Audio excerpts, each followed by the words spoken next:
The Eagles organization. So, I mean, every organization has a strategy. Every organization. Well, who They, formulates that strategy? Who well, Howie drives that Roseman's in strategy? charge of So it's football Howie operations. Roseman. Yeah, Howie's So do you Howie's in. think he only hires people to work underneath him who follow in line and go, linebackers aren't important? No, I think, for instance, I think Jonathan Gannon would say, I need better linebackers.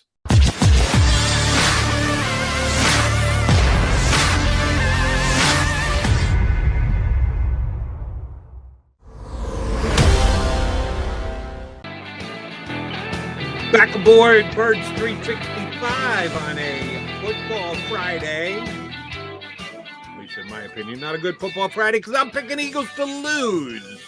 I think they're going out to Vegas. What stays in Vegas, or what happens in Vegas, is supposed to stay in Vegas. Unfortunately, the loss is going to come back to the East Coast with the Eagles. I see them at 2-5, and I hope I'm wrong. God, I hope I'm wrong, because I asked this question of Bob Groats. I didn't get your take on it, so I'll ask you now, J Mac.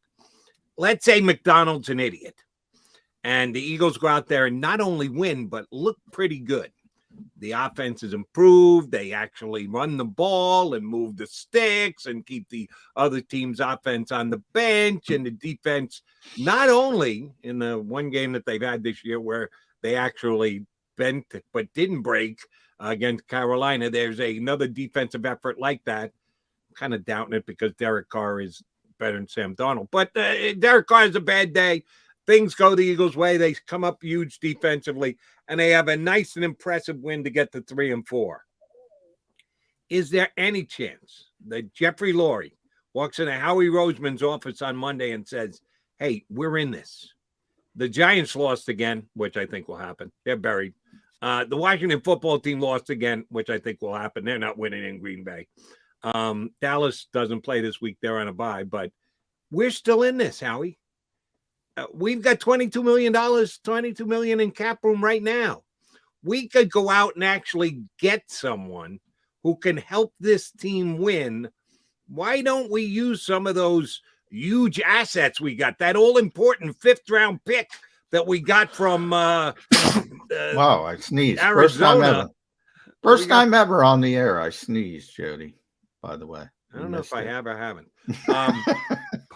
But they've got some draft capital that they could use. Is there any chance the Eagles actually become buyers in this market, J Mac? Other than Deshaun Watson and the miracle change and the miracle, okay, I'll play in Philadelphia. I don't think so. I give the Eagles credit for this. I think they've been disciplined. I've talked about you got to be disciplined. Look, they're going to be in it. If you talk about that last wild card, because there's the extra wild card, you're going to be about a 500 team. You might get in at 9-8. You might get in at 8-9. Who knows how it shakes out in the NFC? Right now, it's 3-3. The last wild card team is 3-3. The Eagles are 2-4. They're in it. Now, there's a bunch of teams because of tiebreakers. They've lost to, San Francisco's of the world. That's a difficult loss. Tampa Bay, you don't have to worry because they're probably going to win the division. They beat Carolina. It would be Dallas. Dallas is going to run away. Dallas is going to win the division. Doesn't matter. Yeah, so it doesn't matter. Carolina matters, although they seem to be going in a negative direction pretty quickly. But they're going to be in it. So if in it is described as last wild card spot, I don't think that's really all that relevant to the long term. Great. If you make it and you get some experience, playoff experience, and get blown out by Tampa Bay or wherever the number 2 seed is, great. But I don't think you can get caught up in that fool's gold and say, hey, we're really, really close. No, you gotta be disciplined. And I think the Eagles are being disciplined. And that's a positive from my perspective, to be honest. I don't think they should be worried about bringing a veteran back unless the veteran is the FU player I always talk about. And there's only one FU player out there, and we all know, and they're involved, and they've tried to be involved since the very beginning, and they're probably not going to be able to get it done. And that's fine. But you got to have multiple plans. All right, I'll throw a player out there for you that I think is darn close to an FU player, but he probably will not be judged as an FU player here in Philadelphia. I think the Eagles actually need to improve their linebackers. They Well, haven't. that's certainly true. Right. They haven't done it in 2 years, 4 years, 8 years, 10 years, 20 years, 30 years. Been a long time since the Eagles put any emphasis on linebacker. And maybe, just maybe, while Nick Sirianni and his guys were doing self-scouting this week, Howie Roseman did some self-scouting and came up with the point of view that, hey, we've been underestimating linebackers here for a while. Maybe we could adjust our thinking there. CJ Mosley of the Jets, I think, is one of the best linebackers in football. He was before he signed with the Jets. He had a season-ending injury, and I think it was I'm a Jet fan, and I should know this. I think it was week 1, but it might have been week 2 of the season. Not last year, but the year before. He decided to pass on all of last year. He opted out because of COVID. He's back and playing tremendous football for the Jets. And no one is noticing because the Jets stink and they're 1-5 and they're never the national TV game. I notice because, I follow the Jets, but he is playing dynamite football again. He's a guy who's, if not 30, he might be 29, but I think he's 30. So he's not a young guy, but is a difference maker on the field. Could a guy like that interest the Philadelphia Eagles if the Jets are just looking to go completely on the rebuild, which they're half-heartedly in it anyway? They have their quarterback. Now they got years to be able to build the team around him. Maybe they prefer to go younger and they see Mosley as only having a year or two left at that top competitive level. Would the Eagles do something like that and actually acknowledge, linebackers are kind of important in the NFL? Well, not with that player. I hope that he just makes too much money. They just don't value that position. If you go back to the original contract that CJ signed, and he's a good player. He's a really good player with the Jets. He's one of those guys that they're never going to be involved with because they don't value that position. Same thing when you talk about the draft and a Devin White type who's a top 10 pick. They're never going to be in that conversation. They're never going to be in the conversation with top of the line linebackers from a money perspective. Let me interrupt you, John, and I'll let you finish your point, but I need to specifically now focus this. You said they Eagles don't value that position. Who's they? The Eagles organization. So, every organization has a strategy. Every organization. Well, who formulates that strategy? Howie Roseman's in charge of football Howie operations. Roseman. Yeah, Howie's. So do you think he only hires people to work underneath him who follow in line and go, linebackers aren't important? No, I think, for instance, Jonathan Gannon would say, I need better linebackers. Now, if he says, I need CJ Mosley, Howie Roseman's going to come back and say, he might even say, I like CJ Mosley as a player. I'm not paying a guy $17.5 million to play linebacker next year because we don't value that in position from a roster building standpoint. In other words, you have to allocate your assets in a certain way. Every team, let's be honest, the easy one is quarterback is obviously the most valuable position. Everybody agrees on that. Yep. From there, it's probably edge rusher. And then it starts to depend, on teams. The Eagles value the offensive line and defensive line more than probably anybody else in the NFL. A lot of teams value corners in the modern NFL. Some teams value linebackers. You really get the running back on the offensive side, linebacker on the defensive side is where you have the giant gesticulation. Some teams just do not care about running backs and do not care about linebackers. The Eagles would be in that category on both sides of the football. And it's usually the more analytically driven teams. There's always exceptions, though. There's always exceptions. And for the Eagles, I always point out Christian McCaffrey.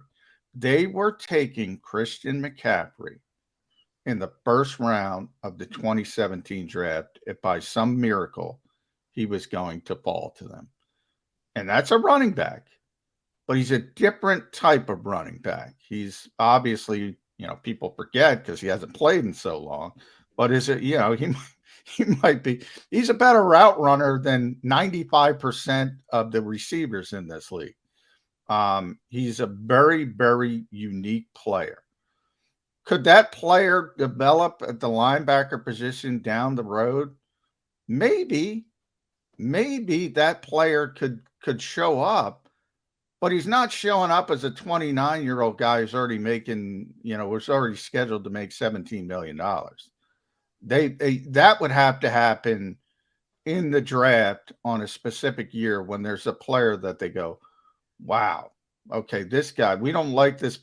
And to a certain extent, that happened this year, Jody, with receiver, because they don't value receiver either.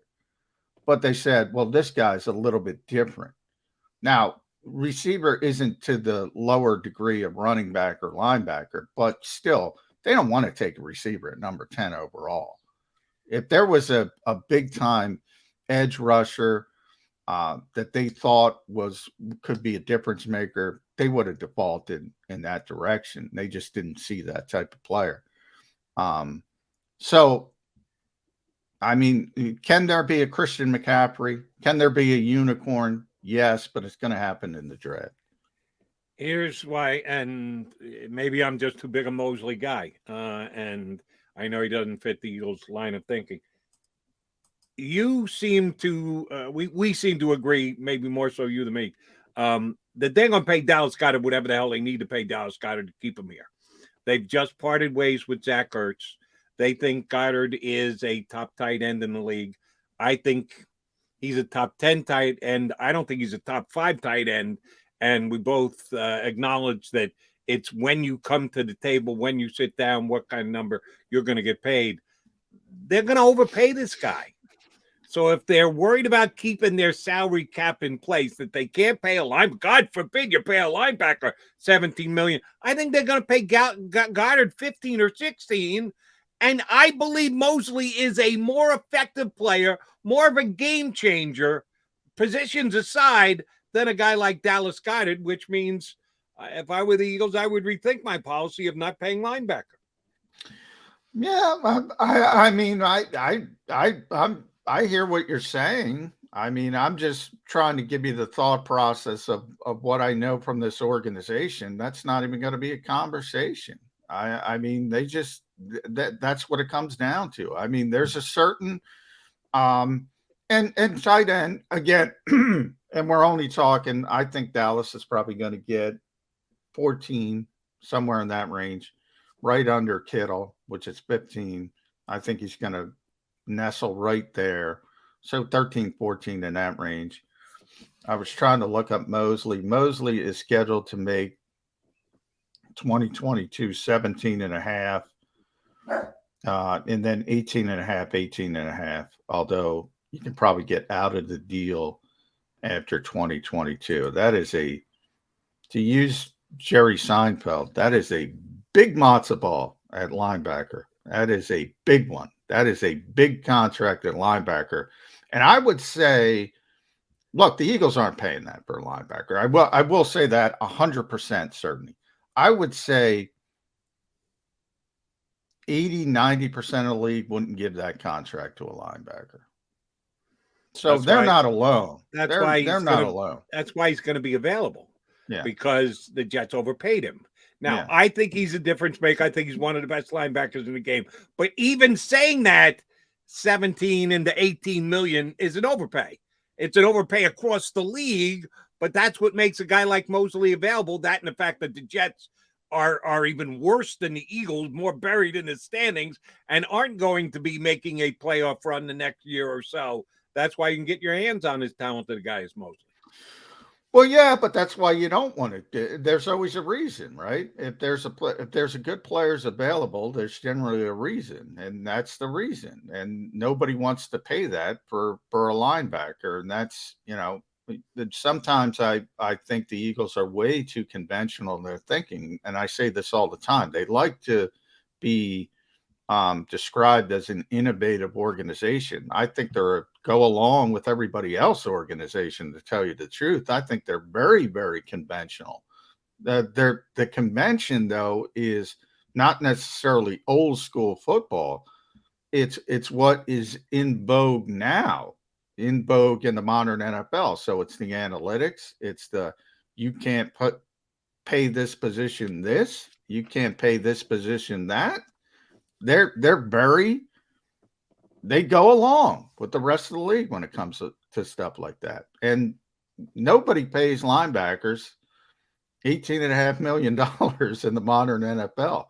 And the Eagles aren't paying a linebacker $18.5 million. All right. I'm just saying could be time for a change because the Eagle defense has not wowed me this year. And I think the Raiders are going to put up a 30 spot on them minimum this week, which will once again point to the fact that maybe they need to make some adjustments on defense. That's my stance. Up next, we get the stance of a wizened Eagle veteran reporter. Our buddy Paul Domwich is going to hop aboard.